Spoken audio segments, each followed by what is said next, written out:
Ojalá tuviera yo un español más decente.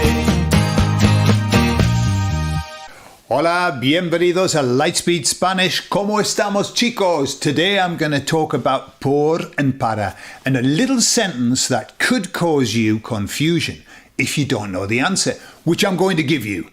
En la segunda parte, hablamos de todo.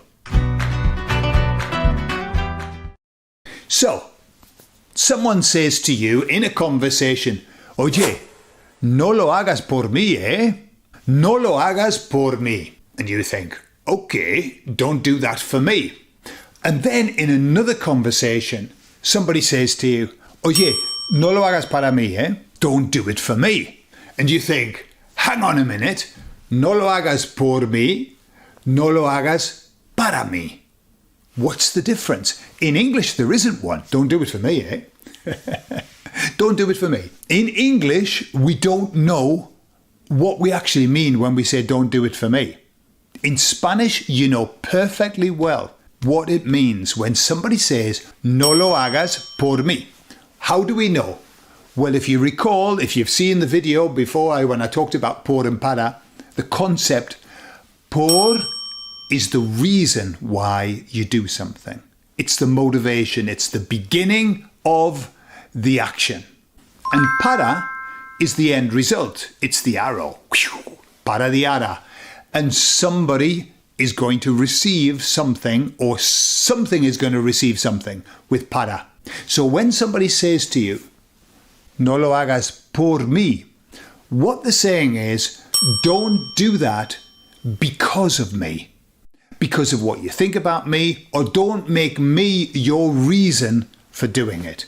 Imagine somebody says, voy a hacer una tarta. I'm going to make a cake. And you say to them, no la hagas por mí, porque no me gustan las tartas. So you say, don't do it if I am your motivation, because I don't like cake. Right? No lo hagas por mí. Don't make me your motivation. However, somebody then says, voy a hacer una tarta. And you say, que no lo hagas para mí, eh?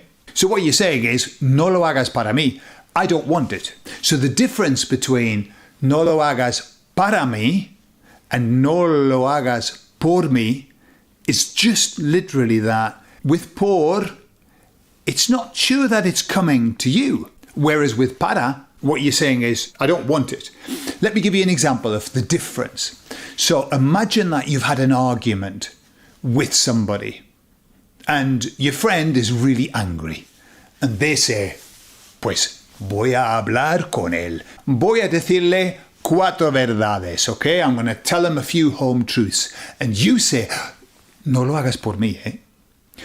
Don't use me as your reason to go and talk to that person. Don't do it because of what you think about me, or because you love me, or because I'm your friend, yeah?